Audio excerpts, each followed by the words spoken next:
Hi friends, ಹೇಗಿದ್ದೀರಾ? ಎಲ್ಲ ಚೆನ್ನಾಗಿದ್ದೀರಾ ಅಂತ ಅಂದ್ಕೊಳ್ತೀನಿ. ವರ್ಣಿಕಾ ಅಡುಗೆ ಮನೆಗೆ ಸ್ವಾಗತ.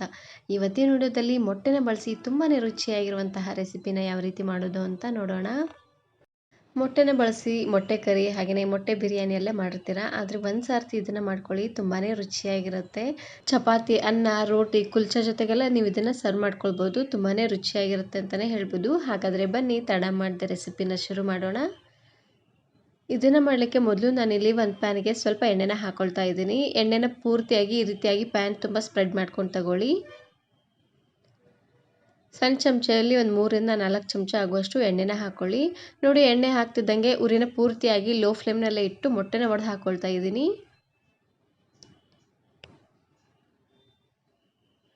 ನಿಧಾನವಾಗಿ ಹಾಕಿ, ಇಲ್ಲಾಂದರೆ ಪೂರ್ತಿ ಎಲ್ಲ ಪ್ಯಾನ್ ತುಂಬ ಸ್ಪ್ರೆಡ್ ಆಗಿಬಿಡುತ್ತೆ. ಹಾಗಾಗಿ ಒಟ್ಟು ನಾನಿಲ್ಲಿ 2 ಮೊಟ್ಟೆನ ಒಡೆದು ಹಾಕ್ಕೊಳ್ತಾ ಇದ್ದೀನಿ.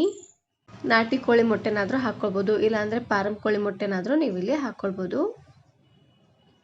ನೋಡಿ, ಮೊಟ್ಟೆನ ಒಡೆದು ಹಾಕಿದಾದ್ಮೇಲೆ ಇವಾಗ ಮೇಲ್ಗಡೆ ಸ್ವಲ್ಪ ಉಪ್ಪನ್ನು ಹಾಕ್ಕೊಳ್ತಾ ಇದ್ದೀನಿ. ಹಾಗೆಯೇ ಸ್ವಲ್ಪ ಖಾರ ಪುಡಿ. ಮೊಟ್ಟೆ ತಿನ್ನುವಾಗ ಸಪ್ಪೆ ಸಪ್ಪೆ ಅಂತ ಅನ್ನಿಸ್ಬಾರ್ದು ನೋಡಿ, ಹಾಗಾಗಿ ಸ್ವಲ್ಪ ಉಪ್ಪು ಖಾರನ ಹಾಕ್ಕೊಳ್ತಾ ಇದ್ದೀನಿ.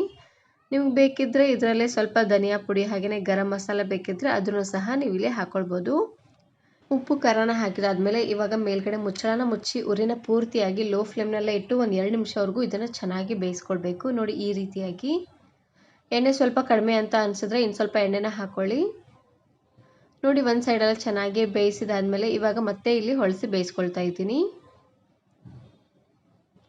ಆದಷ್ಟು ನಿಧಾನವಾಗಿ ಈ ರೀತಿಯಾಗಿ ಹೊಳಿಸಿ ಹಾಕ್ಕೊಳ್ಳಿ. ಪೂರ್ತಿ ಒಡೆದೋದ್ರೆ ಚೆನ್ನಾಗಿರೋದಿಲ್ಲ.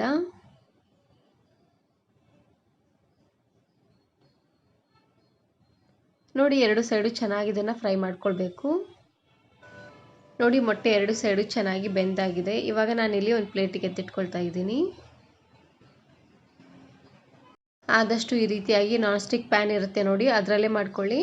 ಹಾಗೆಯೇ ಇದ್ರ ಜೊತೆಗೆ ಇನ್ನೂ 2 ಮೊಟ್ಟೆನ ಹಾಕ್ಕೊಳ್ತಾ ಇದ್ದೀನಿ. ಒಟ್ಟು ನಾನಿಲ್ಲಿ 4 ಜನಕ್ಕಾಗುವಷ್ಟು ಮಾಡಿ ತೋರಿಸ್ತಾ ಇದ್ದೀನಿ. ಹಾಗಾಗಿ 4 ಮೊಟ್ಟೆನ ಹಾಕ್ಕೊಳ್ತಾ ಇದ್ದೀನಿ. ನೀವು ಸ್ವಲ್ಪ ಜಾಸ್ತಿ ಜನಕ್ಕೆ ಮಾಡ್ಕೊಳ್ಳೋ ಹಾಗಿದ್ರೆ ಮೊಟ್ಟೆನ ಸ್ವಲ್ಪ ಜಾಸ್ತಿ ಅನ್ನೋಂಗೆ ಹಾಕ್ಕೊಳ್ಳಿ.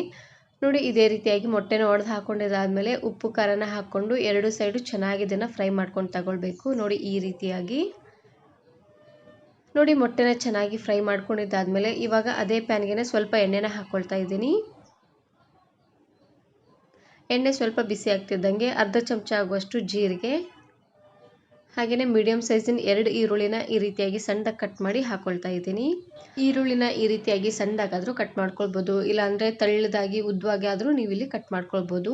ಈರುಳ್ಳಿನ ಸ್ವಲ್ಪ ಜಾಸ್ತಿ ಅನ್ನೋಂಗೆ ಹಾಕ್ಕೊಳ್ಳಿ, ರುಚಿ ಅಂತೂ ತುಂಬಾ ಚೆನ್ನಾಗಿ ಬರುತ್ತೆ. ಇವಾಗ ಉರಿನ ಪೂರ್ತಿಯಾಗಿ ಲೋ ಫ್ಲೇಮ್ನಲ್ಲೇ ಇಟ್ಟು ಈರುಳ್ಳಿ ಸ್ವಲ್ಪ ಸಾಫ್ಟ್ ಆಗೋವರೆಗೂ ಇದನ್ನು ಇದೇ ರೀತಿಯಾಗಿ ಬಾಡಿಸ್ಕೊಳ್ತಾನೆ ಬೇಯಿಸ್ಕೊಳ್ಬೇಕು. ಇದರಲ್ಲಿ ಸ್ವಲ್ಪ ಹಸಿ ವಾಸನೆ ಇದ್ರೂ ಚೆನ್ನಾಗಿರೋದಿಲ್ಲ. ಹಾಗಾಗಿ ನೋಡಿ, ಈರುಳ್ಳಿ ಎಲ್ಲ ಈ ರೀತಿಯಾಗಿ ಚೆನ್ನಾಗಿ ಫ್ರೈ ಆದಮೇಲೆ ಇವಾಗ ನಾನಿಲ್ಲಿ ಟೊಮೆಟೊನ ಹಾಕ್ಕೊಳ್ತಾ ಇದ್ದೀನಿ. ದೊಡ್ಡ ಸೈಜಿನ 1 ಟೊಮೆಟೊನ ಹಾಕ್ಕೊಳ್ತಾ ಇದ್ದೀನಿ. ಆದಷ್ಟು ಚೆನ್ನಾಗಿ ಹಣ್ಣಾಗಿರುವಂತಹ ಟೊಮೆಟೊನ ಹಾಕ್ಕೊಳ್ಳಿ, ಹುಳಿ ಹುಳಿಯಾಗಿ ತುಂಬಾ ಚೆನ್ನಾಗಿರುತ್ತೆ. ಇದಕ್ಕೆ ಇವಾಗ ರುಚಿಗೆ ತಕ್ಕಷ್ಟು ಉಪ್ಪನ್ನು ಹಾಕ್ಕೊಳ್ತಾ ಇದ್ದೀನಿ. ಹಾಗೆಯೇ ಒಂದು 1/4 ಚಮಚ ಆಗುವಷ್ಟು ಅರಿಶಿನ ಪುಡಿ. ಉಪ್ಪು ಹಾಗೆಯೇ ಅರಿಶಿನ ಪುಡಿನ ಹಾಕಿದಾದ್ಮೇಲೆ ಒಂದು ಸಾರ್ತಿ ಈ ರೀತಿಯಾಗಿ ಚೆನ್ನಾಗಿ ಇದನ್ನು ಮಿಕ್ಸ್ ಮಾಡಿಕೊಂಡು ಟೊಮೆಟೊ ಎಲ್ಲ ಸ್ವಲ್ಪ ಸಾಫ್ಟ್ ಆಗೋವರೆಗೂ ಈ ರೀತಿಯಾಗಿ ಮಿಕ್ಸ್ ಮಾಡ್ಕೊಳ್ತಾನೆ ಬೇಯಿಸ್ಕೊಳ್ಬೇಕು. ನಾನು ಇದಕ್ಕೆ ಯಾವುದೇ ರೀತಿಯಾಗಿರುವಂತಹ ಶುಂಠಿ ಬೆಳ್ಳುಳ್ಳಿ ಪೇಸ್ಟ್ ಆಗಲಿ ಕೊಬ್ಬರಿ ಮಸಾಲೆ ಆಗಲಿ ಏನನ್ನೂ ಹಾಕ್ಕೊಳ್ತಾ ಇಲ್ಲ. ತುಂಬಾ ಸಿಂಪಲ್ಲಾಗಿ ಮಾಡಿ ತೋರಿಸ್ತಾ ಇದ್ದೀನಿ. ಅದರಲ್ಲೂ ಈ ಬಿಸಿಲಲ್ಲಿ ಅಷ್ಟೊಂದು ಮಸಾಲೆ ಪದಾರ್ಥ ಅಷ್ಟೊಂದು ಒಳ್ಳೆಯದಲ್ಲ ನೋಡಿ, ಹಾಗಾಗಿ ತುಂಬಾ ಸಿಂಪಲ್ಲಾಗಿ ಮಾಡಿ ತೋರಿಸ್ತಾ ಇದ್ದೀನಿ. ನೋಡಿ, ಟೊಮೆಟೊ ಎಲ್ಲ ಈ ರೀತಿಯಾಗಿ ಚೆನ್ನಾಗಿದು ಸಾಫ್ಟ್ ಆದಮೇಲೆ ಇವಾಗ ಸ್ಪೂನಿನ ಸಹಾಯದಿಂದ ಈ ರೀತಿಯಾಗಿ ನೀಟಾಗಿ ಸ್ಮ್ಯಾಶ್ ಮಾಡ್ಕೊಳ್ಳಿ. ಈ ರೀತಿಯಾಗಿ ಮಾಡೋದ್ರಿಂದ ಟೊಮೆಟೊ ಅಲ್ಲಿರುವಂಥ ಹುಳಿ ಎಲ್ಲ ಚೆನ್ನಾಗಿ ಬಿಟ್ಕೊಳ್ಳುತ್ತೆ. ಆದಷ್ಟು ಟೊಮೆಟೊ ಹಾಗೆಯೇ ಈರುಳ್ಳಿನ ಸ್ವಲ್ಪ ಜಾಸ್ತಿ ಅನ್ನೋಂಗೆ ಹಾಕ್ಕೊಳ್ಬೇಕು. ನೋಡಿ, ಟೊಮೆಟೊನ ಈ ರೀತಿಯಾಗಿ ಚೆನ್ನಾಗಿ ಇದನ್ನು ಸ್ಮ್ಯಾಶ್ ಮಾಡಿದಾದ್ಮೇಲೆ ಇವಾಗ ನಾನಿಲ್ಲಿ ಖಾರ ಪುಡಿನ ಹಾಕ್ಕೊಳ್ತಾ ಇದ್ದೀನಿ. ನಾನಿಲ್ಲಿ 1 ಚಮಚ ಆಗುವಷ್ಟು ಅಚ್ಕಾರದ ಪುಡಿನ ಹಾಕ್ಕೊಳ್ತಾ ಇದ್ದೀನಿ. ನಿಮಗೆ ಖಾರಕ್ಕೆ ಎಷ್ಟು ಖಾರ ಬೇಕೋ ಅಷ್ಟು ಖಾರ ನೀವು ಇಲ್ಲಿ ಹಾಕ್ಕೊಳ್ಬೋದು. ಹಾಗೆಯೇ ಅರ್ಧ ಚಮಚ ಆಗುವಷ್ಟು ಗರಂ ಮಸಾಲ, ಅರ್ಧ ಚಮಚ ಆಗುವಷ್ಟು ಧನಿಯಾ ಮಸಾಲಾನ ಹಾಕ್ಕೊಳ್ತಾ ಇದ್ದೀನಿ. ಇವೆರಡು ಮಸಾಲೆ ಹಾಕಿದ್ರೆ ಸಾಕಾಗುತ್ತೆ. ನೋಡಿ, ಎಲ್ಲ ಮಸಾಲೆನ ಹಾಕಿದಾದ್ಮೇಲೆ ಒಂದು ಸಾರ್ತಿ ಈ ರೀತಿಯಾಗಿ ಚೆನ್ನಾಗಿ ಇದನ್ನು ಮಿಕ್ಸ್ ಮಾಡ್ಕೊಂಡು ತಗೊಳ್ಬೇಕು. ಖಾರ ಪುಡಿ ಹಾಗೆಯೇ ಮಸಾಲೆನ ಹಾಕುವಾಗ ಉರಿನ ಪೂರ್ತಿಯಾಗಿ ಲೋ ಫ್ಲೇಮ್ನಲ್ಲೇ ಇಟ್ಟು ಹಾಕ್ಕೊಳ್ಳಿ, ಇಲ್ಲಾಂದರೆ ಬೇಗನೆ ಮೆತ್ತೋದಂಗೆ ಆಗಿಬಿಡುತ್ತೆ. ನೋಡಿ ಈ ರೀತಿಯಾಗಿ ಚೆನ್ನಾಗಿ ಇದನ್ನು ಮಿಕ್ಸ್ ಮಾಡಿದಾದಮೇಲೆ ಇದಕ್ಕೆ ನಾನಿಲ್ಲಿ ಸ್ವಲ್ಪ ನೀರನ್ನು ಹಾಕ್ಕೊಳ್ತಾ ಇದ್ದೀನಿ. ಟೀ ಕುಡಿಯೋಂಥ ಕಪ್ಪಲ್ಲಿ 1 ಕಪ್ ಆಗುವಷ್ಟು ನೀರನ್ನು ಹಾಕ್ಕೊಂಡ್ರೆ ಸಾಕಾಗುತ್ತೆ. ನೋಡಿ ನೀರನ್ನು ಹಾಕಿದಾದ್ಮೇಲೆ ಒಂದು ಸಾರ್ತಿ ಈ ರೀತಿಯಾಗಿ ಚೆನ್ನಾಗಿ ಇದನ್ನು ಮಿಕ್ಸ್ ಮಾಡ್ಕೊಂಡು ತಗೊಳ್ಳಿ. ಟೊಮೆಟೊನ ಈ ರೀತಿಯಾಗಿ ಸಣ್ಣದಾಗಾದರೂ ಕಟ್ ಮಾಡಿ ಹಾಕ್ಕೊಳ್ಬೋದು, ಇಲ್ಲಾಂದರೆ ಗ್ರೈಂಡ್ ಮಾಡಿ ಸಹ ನೀವು ಇಲ್ಲಿ ಹಾಕ್ಕೊಳ್ಬೋದು. ನೋಡಿ ಇವಾಗ ನೀರನ್ನು ಹಾಕಿದಾದ್ಮೇಲೆ ಲಾಸ್ಟಲ್ಲಿ ನಾವು ಆವಾಗಲೇ ಮೊಟ್ಟೆನ ಫ್ರೈ ಮಾಡ್ಕೊಂಡಿದ್ವಿ ನೋಡಿ, ಆ ಮೊಟ್ಟೆನ ಹಾಕ್ಕೊಳ್ತಾ ಇದ್ದೀನಿ. ಮೊಟ್ಟೆನ ಬಳಸಿ ಎಗ್ ಕರಿ, ಎಗ್ ಬಿರಿಯಾನಿ ಹಾಗೆಯೇ ಎಗ್ ಬುರ್ಜಿ ಎಲ್ಲ ಮಾಡಿರ್ತೀರ, ಆದರೆ ಒಂದು ಸಾರ್ತಿ ಈ ರೀತಿಯಾಗಿ ಮಾಡ್ಕೊಳ್ಳಿ, ತುಂಬಾ ರುಚಿಯಾಗಿರುತ್ತೆ. ನೋಡಿ ಎಲ್ಲ ಮೊಟ್ಟೆನೂ ಈ ರೀತಿಯಾಗಿ ನೀಟಾಗಿ ಹಾಕ್ಕೊಂಡು ಇವಾಗ ಮೇಲ್ಗಡೆ ಮುಚ್ಚಳನ ಮುಚ್ಚಿ ಉರಿನ ಪೂರ್ತಿಯಾಗಿ ಲೋ ಫ್ಲೇಮ್ನಲ್ಲೇ ಇಟ್ಟು ಬೇಯಿಸ್ಕೊಳ್ಬೇಕು. ಲೋ ಫ್ಲೇಮ್ನಲ್ಲೇ ಇಟ್ಟು ಒಂದು 5 ನಿಮಿಷವರೆಗೂ ಚೆನ್ನಾಗಿ ಇದನ್ನು ಬೇಯಿಸ್ಕೊಂಡ್ರೆ ಆಯಿತು. ತುಂಬಾ ರುಚಿಯಾಗಿರುವಂತಹ ಒಂದು ಮೊಟ್ಟೆ ಪಲ್ಯ ರೆಡಿಯಾಗಿ ಹೋಗ್ಬಿಡುತ್ತೆ. ನೋಡ್ತಾ ಇದ್ದೀರಲ್ವ ಎಷ್ಟು ಚೆನ್ನಾಗಿ ಆಗಿದೆ ಅಂತ.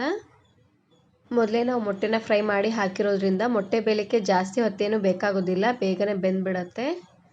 ಇದನ್ನು ನೀವು ಚಪಾತಿ, ರೋಟಿ, ಕುಲ್ಚಾ ಹಾಗೆಯೇ ವೆರೈಟಿ ಆಗಿರುವಂತಹ ರೈಸ್ ಜೊತೆಗೆಲ್ಲ ಸರ್ವ್ ಮಾಡ್ಕೊಳ್ಬೋದು. ತುಂಬಾ ಚೆನ್ನಾಗಿರುತ್ತೆ. ಈ ವಿಡಿಯೋ ಇಷ್ಟ ಆದರೆ ಈಗಲೇ ಒಂದು ಲೈಕ್ ಬಟನನ್ನು ಕ್ಲಿಕ್ ಮಾಡಿ ಫ್ರೆಂಡ್ಸ್ ಆ್ಯಂಡ್ ಫ್ಯಾಮಿಲಿ ಜೊತೆಗೆ ಶೇರ್ ಮಾಡಿ. ಹಾಗೆಯೇ ಮತ್ತಷ್ಟು ಹೊಸ ರೆಸಿಪಿಗಾಗಿ ವರ್ಣಿಕಾ ಅಡುಗೆ ಮನೆ ಯೂಟ್ಯೂಬ್ ಚಾನಲನ್ನು ಸಬ್ಸ್ಕ್ರೈಬ್ ಮಾಡ್ಕೊಳ್ಳಿ. Thank you. Thanks for watching.